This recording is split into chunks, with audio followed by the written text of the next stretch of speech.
Сәлем достар, сәлем баршаңызға. Каналыма қош келіпсіздер. Көптен бері видео шығарған жоқпын. Аяқ асты осындай доллар гүлі сыйлыққа келіп қалды. Енді осы доллар гүлінің ерекшелігін сіздерге айтамын. Қазір барлығын мұқият қарап, ақпаратты толық өздеріңізге дұрыс жағынан алыңыздар. Енді алдымен жаңадан келіп отқан көрермендер болса, каналыма тіркеліп, осындай жақсы ақпараттар алғыларыңыз келсе, білгілеріңіз келсе, доллар гүлі туралы бірнеше тағы да видеоларым каналда бар, басқа да гүлдердің күтімі бар.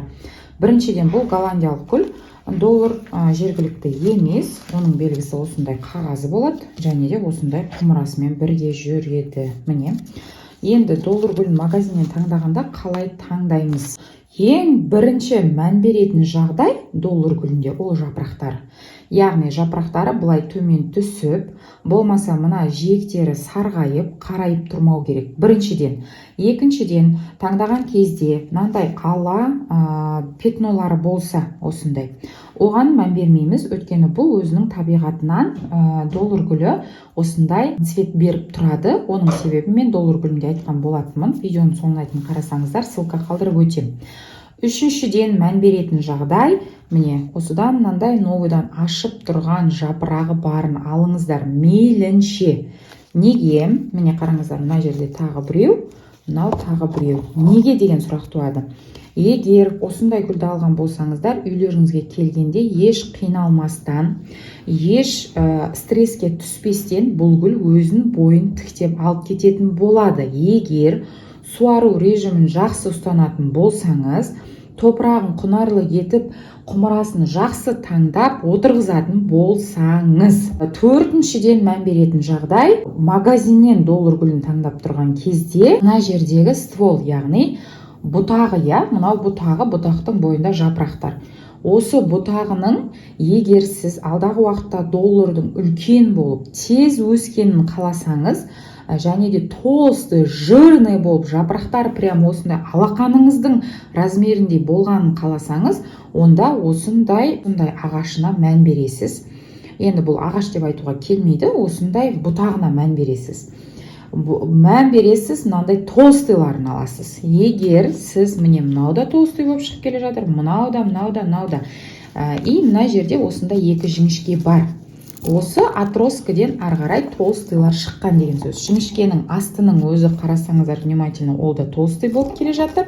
Тек мынау да толстой болып өсіп келе жатыр. Бұл молодойлар осыдан өніп шыққан. Негізі долларды сразу үлкен қылып өсірмейді. Бұларды осындай жіңішке отроскада не болмаса жанында осындай бір тал жапырақтан көбейтіп өсіреді голландиялықтар. Бесінші мән беретін жағдай, доллар гүлін магазиннен таңдаған кезде мына топырағына қатты терең отырғызылмаған, және де мына құмырасы. Қараңыздар, мына құмырасының формасы видеода көрініп тұрған болса, міне картошкасы до такой степени уже жырдайын деп тұр да, мынандай нелер кетіп тұр, жаңағы сызықтар кетіп тұр, осындай жыртылайын деп тұр. Ол дегеніміз картошкасының жағдайы өте жақсы деген сөз. Енді алтыншыдан мән беретін жағдай, жапырағының түстері қанық жасыл, не болмаса бір келкі ақшыл жасыл, не болмаса мынандай бұтақтарының барлығы және жапырақтарының барлығы қатты упругий күйде болу керек. Серпімді күйде және қолыңызбен былай ұстап көрсеңіз қатты болу керек, міндетті.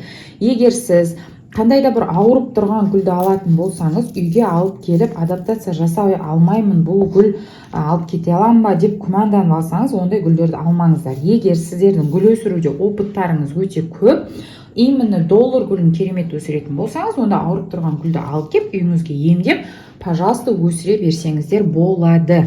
Жалпы магазиннен таңдалатын 6 түрлі сіздерге қасиетін атап өттім. Бұл 6 түрлі қасиетке қарау себебі, біріншіден доллар гүліңіз бойын тіктеп тез өсетін болады. Негізі жай өсетін гүл болса да. Екіншіден, бұл гүл өте сорты, мән беретін болсаңыздар, сорты осындай жирный, тез осындай толстой болып, және де жанынан осындай көп деген жапырақтар шығаратын болады. Үшіншіден, жалпы гүліңіз жақсы күтім жасасаңыз, ауырмайтын гүлдердің қатарынан болып, жақсы бейімделіп кетеді деген сөз. Жалпы менің айтайын дегенім сіздерге магазиннен таңдалатын доллар гүлінің қасиеті және не нәрсеге мән беру керектігін атап айтайын деген жеке видео болды. Осының барлығын сіздерге атап айтқым келді. Қазір келесі видеомда мен осы доллар гүлін қандай топыраққа, құрамы қандай топыраққа отырғызамыз, және де оны қандай құмыраға отырғызамыз. Құмыраның көлемі қандай болу керек, және де топырағының құрамы қандай болу керек, қандай тереңдікте отырғызамыз, сосын осындай бутон шығарып тұрғанда отырғызуға бола ма деген сұрақтарға жауап беретін видеом шығатын болады. Келесі видео осы сұрақтарға арналады. Оны осы видеоның соңында сілтемеде қалдырып өтем, және описаниеда қалдырып өтем. Соны қарай берсеңіздер болады. Және де басқа да сұрақтарыңыз болса доллар гүлі жайлы, қандай да доллардың түрі болмасын, комментарияға сұрақтарыңызды қоя беріңіздер. Білесіздер, мен сразу жылдам сіздерге жауап беретін боламын. Келесі видеода кездескенше қош сау саламатта болыңыздар.